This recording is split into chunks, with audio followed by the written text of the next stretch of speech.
¿Cómo están el lunes 20 de noviembre de 2023? Este es el podcast Política para Adultos con Pepe Out y Jaime Belolio, como cada lunes. ¿Cómo están, señores? ¿Cómo les va? Estamos ya a menos de un mes de nuestro plebiscito, pero hablando de elecciones, ayer tuvimos una elección de aquellas que generó gran expectativa y todavía genera muchas noticias. Es imposible no partir hablando de eso. Y déjenme citarles la primera frase del editorial del diario Clarín de Argentina, de lo muy importante, muy influyente, donde se dice que los argentinos prefirieron, o más bien ganó el miedo al presente, le ganó el miedo al presente al miedo al futuro. O sea, fue más importante el miedo actual al miedo a lo que vendrá. Es una manera de partir dejarles puesto ahí una reflexión para ver qué tiene que ver. A ver, Jaime, partamos por ti hoy día. ¿Qué te pareció la elección en Argentina? Bueno, primero impactante por la diferencia, ¿no? Todas las encuestas nuevamente mostraban que esto iba a ser voto a voto, de hecho es lo que decían los distintos analistas, por la mañana decían más o menos lo mismo, y sacar esos 11, casi 12 puntos de diferencia es brutal. Hay algunos lugares en los cuales además la distancia que se produjo es realmente abismante. O sea, en Córdoba, por ejemplo, que fue de 75-25, en Mendoza y en algunos lugares donde se esperaba que el kirchnerismo le fuera un poquito mejor, como en Santa Fe, digamos, en Neuquén y otros, también ganó arriba del 60% Milei. Entonces, a mí me pasa que lo primero es que esta es una pérdida muy profunda para la lógica corrupta, colectivista y populista del kirchnerismo. En segundo lugar, del peronismo. Luego, obviamente, un triunfo de Milei que va en la línea no solamente del temor del presente o del temor del futuro, sino que es la acumulación de los horrores del pasado, en donde se tuvo que llegar a Milei, alguien que va en contra de la casta, es decir, que no es para no mantenernos igual y para probar con alguien que no se ha probado antes y que sea diferente a los que estaban, es donde esa distancia es tan masiva y tan popular al mismo tiempo, con más personas jóvenes, con personas que en el fondo no tienen nada que perder, entre comillas, y ahí se ve esa, como decía, esa distancia gigantesca. Pero por supuesto, creo que las mismas palabras de Milei dan cuenta de que él ahora se lo tomó en serio, ¿ah? Entonces ya bajó un par de cambios, que puede ser poco todavía, pero bajó un par de cambios, ya comienza a agradecer lo que hizo particularmente Macri, que iba a ser relevante,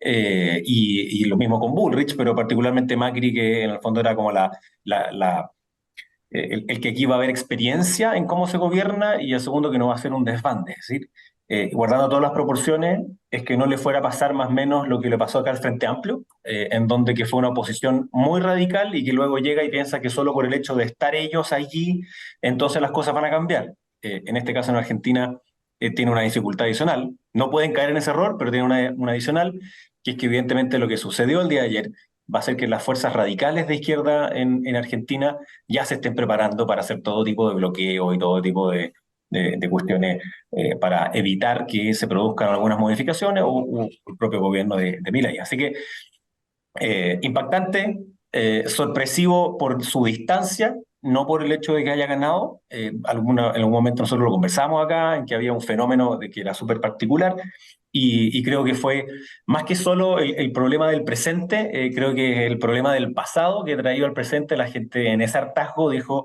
no más corrupción, no más de esta fórmula que solo beneficia a los que están en el gobierno y vamos por alguien distinto. Bien, Pepe, ¿cómo Sí, lo viste tú? bueno, yo coincido con Clarín. O sea, claramente el miedo al futuro fue menor que el miedo al presente, porque el presente es tan miserable y desesperanzador que en realidad redujo el vértigo que genera Milei y el futuro posible. ¿Ah? Eh, y yo coincido también con que es la muerte del kirchnerismo, pero no coincido con que sea la muerte del peronismo. Yo creo que Argentina, fíjate, entró en la lógica del resto de América Latina, que es la lógica de la alternancia. Segunda vez, ¿ah? Segunda vez. Macri fue primero, claro. Claro, Kirchner, Macri, Fernández, Milei. ¿Y qué es la lógica de la normalización, digamos? ¿Ah? Porque era anormal, como decía Mujica, ¿ah? El peronismo, la máquina esa, que muestra su fuerza, porque le permitió ganar una primera vuelta, pero también su insuficiencia, su imposibilidad de continuar siendo mayoría al fracasar de manera tan estrepitosa en la gestión del cotidiano, en la gestión del presente. Si era, era una cuestión bien impensada, de verdad, cuando uno lo piensa retrospectivamente, que la gente fuera a premiar al responsable, o por lo menos aparentemente responsable, ¿no? Desde el punto de vista de su posición, de los 140 puntos de inflación, po, y del 40% de empobrecimiento, de pobreza. Entonces, yo creo que lo que hay que aquilatar es cuánto del libertarianismo y el mensaje de Milei ganó y cuánto ganó el rechazo a la situación terrible, corrupta, etcétera, del presente. Y yo tengo la impresión de que los números no mienten. Hubo un 30% que votó contra la casta política y hubo un 56%, es decir, 26 puntos, casi la mitad, la otra mitad, votó contra la continuidad de la situación actual. Y tiene razón Jaime, Milei parece haber entendido esto, ¿ah? Porque siempre es una tentación, ¿no? No entender eso, de dónde vienen tus votos, y tus votos se deben a ti, ¿no? Y qué sé yo, hemos Claro. visto esto sucesivas veces en la historia chilena reciente. Eh, y yo creo que Milei entendió que ganó por Macri. O sea, si finalmente ganó por Macri. Y ganó por el peronismo disidente de Córdoba, ¿ah? Que al final sacó el 29% y buena parte de sus votos no se fueron, no volvieron al peronismo. ¿Ah? Porque el peronismo, de alguna manera, creo yo, terminó hartando a la mayoría de los argentinos. ¿Ah? Y por lo tanto, es la superación de eso. Ahora viene lo difícil, sí. ¿Ah? Ahora viene lo difícil. Otra cosa es complicar. Obvio, porque, digamos, no tiene para nada mayoría en el Senado, está muy lejos de tenerla, solo 12 que podrían considerarse propios de 72, y bueno, y tampoco tiene mayoría en la Cámara, porque otro hecho sobreviniente es la ruptura o la explosión de Juntos por el Cambio. Claro, con lo cual le queda solo el PRO. O sea, y de hecho, si usted Explotó, fuera PRO, y, claro, y parte del PRO, porque Rodríguez Larraeta, que era PRO, ya declaró que iba a ser parte de la oposición, ¿te fijas? Entonces, lo que hay que empezar a ver qué cosas de su programa efectivamente va a intentar jugarlas o no. claro. Va a irse por la dolarización, va a irse por el fin del Banco Central, va a cambiar de actitud respecto de Chile, de China, en fin, ¿ah? Oye, O las privatizaciones, todo eso ¿ah? requiere ley. Las privatizaciones, todo requiere ley. ¿Ah? Mm, Y, y además encuentra resistencia en parte de la sociedad, porque es obvio que si esas cosas existen es porque hay beneficiados. Y los beneficiados en la sociedad argentina, quizás a diferencia de la nuestra, son beneficios extendidos, ¿ah? Que se claro, a todo el ramifican, mundo, ¿ah? todo el mundo, Todo el mundo. claro. Yo no sé si te conté, pero yo fui una vez para las primarias anteriores, las que ganó Macri, a un debate, ¿ah? Había un brasileño, en fin, y expusieron los representantes de las campañas. Y fíjate que para mi sorpresa, nadie, pero nadie habló de corrupción. Y yo hice el comentario después, ¿ah? Que, oye, pero ¿cómo aquí? Aquí no está en el programa. Bueno, y nadie contestó. Y después los organizadores, que eran unos radicales, me dijeron, mira, si el problema es que están Claro. todos metidos, entonces tú mueves eso y se cae todo. Y vamos a ver entonces si esa disposición de hacer cambios radicales tiene el apoyo suficiente, como para mantenerse, porque en algunos ámbitos, particularmente en el de la corruptela, yo creo que merece un remesón gigantesco. Y en eso Claro, bueno, yo solo agregaría que tiene un par de ventajas, termino el tiro, que es que tiene una mayoría de gobernadores no peronistas, no necesariamente exactamente él, pero no peronistas. Segundo, por lo que me dicen amigos míos economistas de allá, se espera que el próximo año haya una alta producción de soja, que también debería traer Como baja beneficio, este año. digamos. Y claro, baja, entonces por tanto más alta en la que sigue. Tercero, vaca muerta, ya va a estar en el producción, yacimiento, el yacimiento. yacimiento de gas ya va a estar en producción y obviamente tiene apoyo internacional que no tenía hoy día Fernández y el kirchnerismo, lo cual puede ayudar a lo que él se puso como meta, que es bajar la inflación en 18 a 24 meses. No dijo que iba a devaluar inmediatamente porque sería una locura y obviamente ya hoy día mismo ¿Y bajó la alrededor reacción del de dólar? 250, 260 pesos, digamos, bajó el dólar. O sea, perdón, Claro, el peso con respecto al dólar. O claro. sea, subió el dólar a 1.800 y dice que va a llegar a 2.000. Claro, lo que pasa es que hoy día es feriado igual en Argentina, entonces Claro. yo creo el día clave es mañana, ¿no? Mañana en la mañana vamos a ver realmente cómo se ajusta este tema. Déjame quedarme un segundo contigo, Jaime, porque obviamente que es imposible no mirar la elección argentina y ver cómo eso podría influir acá, ¿no? Es la tentación, digamos, instintiva que uno tiene. Y cuando uno habla de esto que yo les planteé al principio, cuando tú dices... eh, eh, eh, eh, que el temor por el presente le gana al temor por el futuro. Y cuando Pepe dice, no vas a premiar, ¿no?, al gobierno que el que administra el actual presente, o sea, que hay un voto contra el gobierno, ¿eso puede tener un efecto acá? ¿Crees tú, Jaime, en el sentido del plebiscito que tenemos? Ya voy a la encuesta a hacer, pero con un gobierno que es impopular, que finalmente esto termine teniendo un efecto en el plebiscito nuestro? Bueno, después nos vamos a la C, porque ahí tendría que hacer un par de comentarios, porque hay gente que todavía no vincula directamente el en contra del gobierno eh, y Con por el tanto punto, que ellos deberían estar en a favor, por estar en contra de en contra, ¿no? En contra de lo que hace el gobierno. claro, que eso es lo Esa- contraintuitivo que tiene el plebiscito nuestro, claro. exacto, todavía hay gente, ya me ha tocado en parte de las encuestas que me tocó hacer, que había gente que decía, no, yo voy a votar en contra del gobierno, así que vamos a ir en contra. Dice, no, no, pero que es al revés. No, no, no, porque en el fondo se ve como que este es un proceso que beneficia al gobierno, sé que firma la Constitución y por tanto existe esa confusión que lo vamos a ver en que cerca de la mitad de la gente de derecha todavía no ha tomado la decisión. Eh, no, yo no creo que afecte al plebiscito.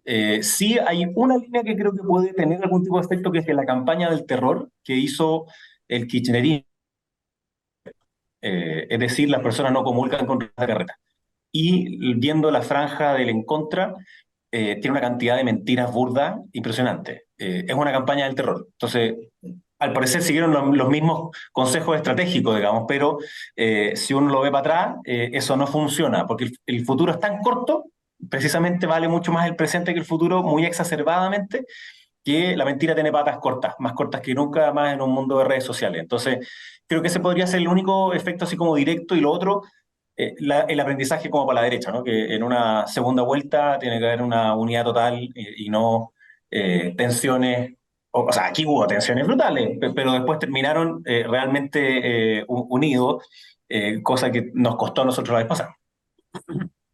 Pepe, O sea, correlación de allá con acá. no, bueno, yo creo que el impacto es que hace avanzar aún más, si es que fuera necesario, porque yo no creo que sea necesario, la idea de que habrá alternancia en Chile también.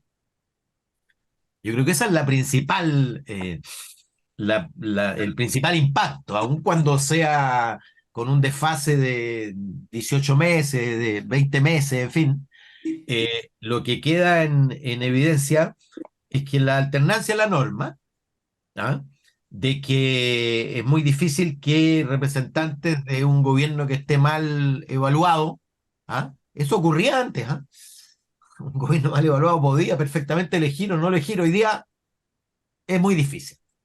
Es muy difícil aplicarla al plebiscito sería fácil si fuera al revés. Es decir, si la propuesta fuera defendida por el gobierno y la oposición estuviera contra esa. De hecho, el plebiscito anterior se trató de eso, ¿no? Y por supuesto es Claro, un plebiscito. Es un plebiscito porque yo propongo algo y me lo rechazan. En cambio, cuando estás en la otra posición es mucho más difícil y como decía Jaime, es mucho más confuso. ¿Ah? Agrégale, por supuesto, que el gobierno no, no está tropezando dos veces en la misma piedra, ¿ah? Y no ha tomado el protagonismo que tomó. O sea, el gobierno se echó sobre sus hombros el apruebo de la propuesta del 4 de septiembre. de ¿Ah? la convención, claro, el La primero. convención, y por lo tanto era evidente un plebiscito, le dio carácter plebiscitario a esa votación. Y acá, claro, ha habido esfuerzos de la derecha por convertir en plebiscito, pero es muy difícil porque es al revés. ¿Ah? No, yo creo que debe estar arrepentido José Antonio Cast de haber tomado distancia de Milei en el momento en que Milei parecía ir a la baja, ¿ah? Porque finalmente terminó ganando. Y yo creo que el gran beneficiado es Axel Kaiser, que parece que le ha crecido el diente porque le he escuchado un par de entrevistas donde él se asimila a Milei. Recordemos que Milei emergió recién hace, ¿qué? 3 años como diputado. Claro. ¿Ah? Antes era una figura. Una figura Televisivo, un personaje. mediática, ¿ah? Era un personaje Tampoco, televisivo. tampoco tan larga data, y se Mm, elige diputado y inmediatamente a la siguiente es elegido presidente de Chile. ¿Ah? de Argentina, de Argentina, Argentina, Argentina. claro. O sea, de Argentina. Y yo creo que eso, por suerte, yo creo que eso debe estar en la retina y en el imaginario de algunos. ¿Ah? Bueno, ¿viste a Parisi? Que ya para la primera vuelta Claro, lo hizo y ahora apareció de nuevo. ¿Ah? claro, Decía, de hecho, Milei 2023, Parisi 2026, al tiro. claro. Claro, claro, el efecto mímesis ahí. Oye, y pasemos a la encuesta CEP, que la conocimos hoy día, con menos fanfarria que en otras oportunidades, como que pronto apareció la encuesta CEP, pero siempre muy interesante y sabemos que es una metodología muy probada. A mí, déjenme poner lo que a mí me llamó la atención, que o sea, no lo encuentro para nada descabellado, me hace mucho sentido, pero si ustedes se fijan bien, el 62% de la gente todavía no ha tomado posición respecto del plebiscito. O sea, si ustedes toman el 53 que dice que está indeciso más el 9 que dice que no sabe o no responde, el 62% todavía no toma posición. Ese primer número que les pasa con él y luego si quieren comentar también de otros aspectos de la encuesta, Pepe. Sí, mira, hace rato, como la encuesta se perdió toda pretensión de predecir resultados. Antes era el oráculo de Delfos, nos Claro, anunciaba los resultados, básicamente porque tú podías anunciar resultados con varios meses de antelación. Y cuando eso empezó a desmoronarse, la CEP retrocedió en eso y ya no anticipa. Entonces, eh, diseña una metodología y una manera en que siempre, hace ya rato, el indeciso es tan grande que te impide sacar conclusiones.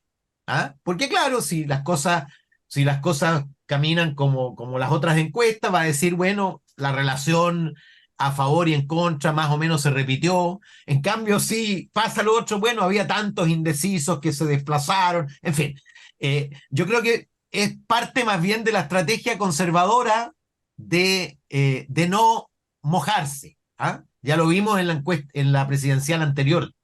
Lo mismo, ¿ah? Exactamente lo mismo.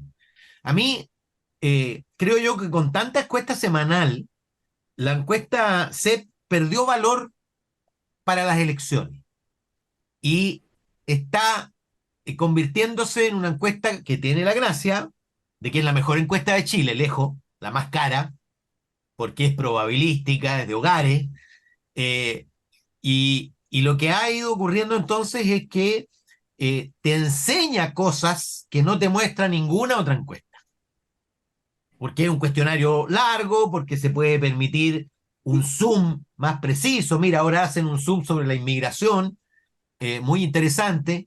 Yo destaco cosas que me llamaron la atención. Mira, me llamó mucho la atención que la, la, el resquemor sobre el trabajo, sobre cómo los inmigrantes te quitaban el trabajo, disminuyó radicalmente desde el 2017, pero al mismo tiempo aumentó radicalmente la percepción de que inmigración estaba asociado a delincuencia.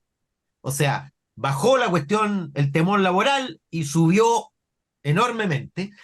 Y paradojalmente, cuando tú le preguntas a la gente por la experiencia de relación con los inmigrantes, la verdad es que la gran mayoría dice, de los que tiene relación, que tiene buena experiencia de relación. ¿Ah?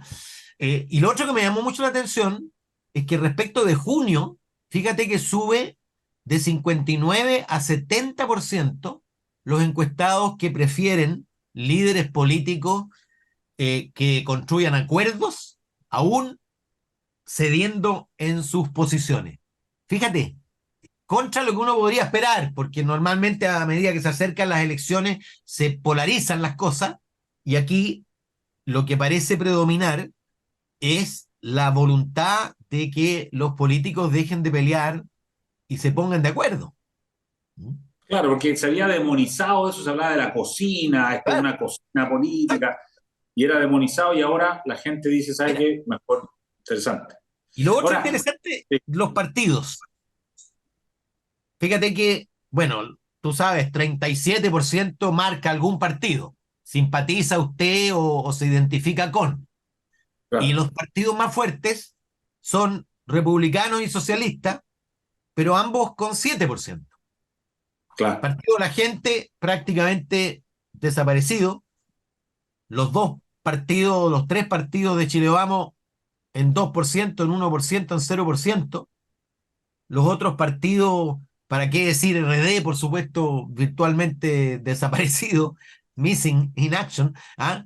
Eh, pero el más del 60 y algo por ciento, 63%, responde que no, ni simpatía ni identificación. ¿Ah? claro.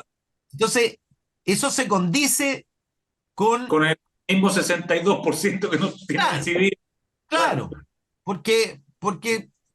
o sea, puedo hacer esto otro, depende. Fíjate que incluso aquellos que creyeron que había habido un viraje cultural hacia la derecha, mira, la gente que no quería aborto bajo ninguna circunstancia era 55% el 99, el 2017 27%, ahora 15%. La gente cuando le pide la identificación en el eje izquierda, centro, derecha, era 20% cuando empezó Boric, la que se identificaba a la izquierda, ahora es 22, o sea, dentro del margen de error. Era 12 la que se identificaba con la derecha, ahora es 15. Era 37 la que se identificaba en el centro, sigue siendo 37. ¿Ah? Ah, Pero tiene luego una proporción muy grande que no se identifica en el eje izquierda, centro, derecha. Y por lo claro, tanto, yo creo que el resultado sigue estando abierto de diciembre, pero la probabilidad de que gane el en contra es muy alta, porque cuando uno descompone, y me paso a todas las demás encuestas, cuando uno descompone a los indecisos y les pregunta, pero si tuviera que votar hoy día, ¿qué es lo que hacen los otros? Tú tienes un conjunto muy grande que sigue indeciso, otro grupo importante que dice voy a anular o dejar en blanco, y se distribuyen parejo los que dicen, ya, si me aprieta a favor, ya, si me aprieta en contra. Entonces, muy difícil que haya una corrida masiva en una u otra de las opciones, ¿me entiendes? Yo creo que si hoy día los números de las demás encuestas te están dando 63, 37 o 65, 35, esto yo creo que va a terminar en torno a 60-40. ya. Es Jaime, mi ¿qué tal? pronóstico a 4 semanas. Está bueno. A partir de ese 62% que está indeciso de la encuesta CEP, lo mismo, ¿cómo lo viste? Mira, déjame partir por lo constitucional, pero igual quiero hacer después un breve análisis de por qué esto puede, creo, tener efectos en las otras áreas. Em, Hay un 24% de quienes se declaran de derecha que están en contra. Eh, en cambio, es un 9% de quienes se declaran de izquierda quienes están a favor. Ahí ya tiene una relación que se nota que hay una división, digamos, dentro de la derecha, mucho menos en la izquierda. Pero es un 49% de quienes se declaran de derecha que no han decidido. Y es obvio, en mi opinión, que a medida que nos vayamos acercando y a medida que la izquierda sea más dura en su posición, que ellos van a naturalmente irse hacia otro lado, pero la proporción es 19-24, 19 a favor, 24 en contra, entonces como que fuera mitad y mitad. Entonces, primero hay una dificultad que tiene que concentrarse, una comunicación también hacia las personas de derecha. De las personas de izquierda, obviamente, como una persona de derecha que tiene solo 4 semanas de campaña, yo no me enfocaría en ello, digamos, en absoluto. En la de centro es donde tienes un 60% que te dice que no ha decidido. Entonces también ahí hay un punto que es evidentemente demasiado relevante y no está jugada la elección. Y entre aquellos que se dicen que no se identifican, que son menos que los de centro, es un 58%, es decir, también hay un grupo muy importante que todavía está abierto. Y de hecho hay un 20% que dice no sabe, de aquellos que decían no sabe en qué posición política estaba. Yo creo que esos son nulos. Es decir, son personas que no están ni ahí con esta cuestión y van a, o no van a ir a votar o van a votar no. Entonces, creo que hay un punto que pregunté, a ver si podemos conocer los datos de la CEP, porque hay una pregunta que dice, ¿qué cree usted que debería pasar si es que gana el en contra? Y el 29% dice que tiene que elegirse otra asamblea constituyente. Y hay un 26 que dice que tiene que estar mantenerse la vigente, un 19 que el Congreso la reforme y un 12 que el Congreso haga una nueva. Yo creo que ahí hay un punto relevante porque la mayor fuerza que ha tenido hasta ahora la izquierda es decir que si gana el en contra se cierra esto. Aquí lo que estaría diciendo el pueblo de izquierda, creo yo que es así, que no es así. Ellos creen y quieren que haya más bien una nueva asamblea constituyente. Entonces ahora me muevo a otras cosas que van a ser factores que van a incidir en estas últimas semanas. Primero, la situación económica. Estuve revisando para atrás la CEP y se ha dado solamente una vez antes el fenómeno de hoy día, que es que en 4 mediciones seguidas la perspectiva económica personal está peor o sea, dice que voy a estar peor que lo que está el país. Eh, las personas entonces contestan derechamente cuando le dicen cómo calificaría su situación económica, el 26% dice que mala, muy mala, y el 23% dice que buena, muy buena. La única vez anterior que había pasado eso en 4 medidas permanentes había sido para la crisis del 2008. Es decir, lo económico es un factor muy relevante. Hay una distancia muy grande entre la lógica de que yo creo que de que estamos en decadencia, estancados, de que el país va a empeorar, es más grande. Entonces, ahí hay como digo, hay una distancia grande que lo económico importa. Segundo, la situación política. El 69% dice que es muy mala la situación política. En general, que hay mucho conflicto y el conflicto se da en política entre izquierda y derecha y entre el gobierno y oposición. Y esa es la contraparte que decía Pepe, ¿no? A la vez que ven ese conflicto, quieren que haya acuerdos. De nuevo, creo que los acuerdos son, como hemos dicho acá, sobre los problemas cotidianos, aquello que le afectan más a las personas. Lo tercero tiene que ver con la seguridad, en el amplio sentido. Y hay un dato que a mí, al menos, obviamente, me llama la atención para lo peligroso, que es que hay un 45% de personas que te dice que está disponible a suprimir todas las libertades públicas y privadas, todas, para controlar la delincuencia. Obviamente es un decir, una vez que ocurre que se limitan, es distinto, pero al menos se verbaliza que está disponible a eso. La corrupción se ve como un problema que ha aumentado, 59%, mayor que 5 años, dice. 73% dice que están todos involucrados. 68% dice que todo el Congreso. 65% todo el gobierno. 52% todas las fundaciones. 52% todos los tribunales. Es decir, lo que se empieza a ver cada vez más ahí es que si no hay acuerdo, son todos iguales y que se vayan todos. Es la lógica que se empieza a alimentar muy fuertemente. Y por último, lo migratorio pasa a ser un eje muy central en seguridad. Si bien es cierto que como dice Pepe, se valora el que aporten a la cultura, no le quitan la pega a los chilenos, de hecho dicen justo lo contrario, ¿no? Los migrantes hacen las pegas que los chilenos no quieren hacer. Hay un punto que me parece que es bien interesante, que tiene que ver con la identidad chilena. Le preguntan a las personas qué es ser chileno y el 90% dice respetar las leyes chilenas. Otra cosa es que la respeten, pero el 90% dice respetarla. Y conocer la historia de Chile y a la vez las costumbres. Y entonces, ¿por qué hay un desacuerdo con los migrantes? Porque dicen después ellos que el 51% no cumple la ley. Y que además el 48% no respeta las costumbres. Entonces, el problema es de esa identidad chilena que tiene que ver con nuestras leyes. Somos país legalista, se venden las leyes, digamos, en los kioscos. Entonces, ahí eso es ser chileno, nuestras reglas. Y por lo mismo creo que entonces, dado lo económico, dado lo político, el conflicto, y dada esta situación, digamos, que lo chileno tiene que ver con las reglas, creo que hay una alternativa importante para que sí gane el a favor, porque creo que es lo que cierra el ciclo constitucional. Pero bueno, bien dice Pepe, hoy día la foto es compleja, hay un 60 y tanto por ciento que dice que no sabe, entonces creo que esas son las fuerzas que pueden mover, digamos, a que esto se dé vuelta. No, y sobre todo que el análisis que está muy bien, el vínculo final es la villa que falta. Porque cómo todo eso te lleva a votar en determinada dirección. Porque lo que está en cuestión aquí, en verdad, es que este plebiscito dejó de ser un plebiscito a la propuesta que está sobre la mesa y pasó a ser una elección entre dos constituciones.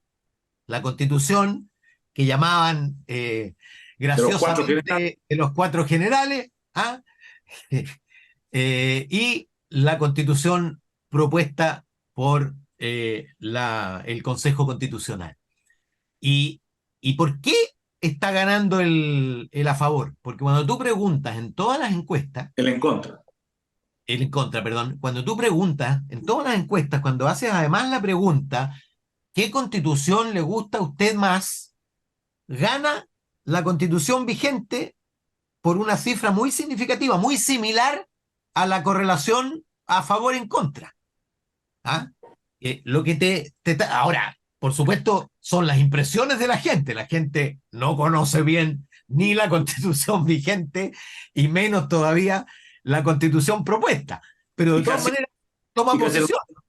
Claro, y en casi un 80% votaron por eliminarla. Eso claro. Es lo que no se sabe hace tan poco tiempo. El 80% bueno, dijo no quiero. Exactamente. Bueno, pero esa es la complejidad de la sociedad. Ahora ya perdieron la fe sobre la Constitución. Eso también es otra cosa que se hace. Que no, claro. esto no va a cambiar la... Esa es la otra. Esa es la otra. Que perdieron la fe. Oye, súper interesante, entretenido, ya se nos pasó el tiempo, pero nada, valió mucho la pena y nada, pues seguimos súper atentos y el próximo lunes tenemos Política para Adultos de nuevo, así que Jaime y Pepe, muchas gracias. Excelente, nos vemos. Chao, chao. El Líbero, la realidad como no la habías visto. Haz que estos contenidos lleguen más lejos haciéndote miembro de la Red Líbero.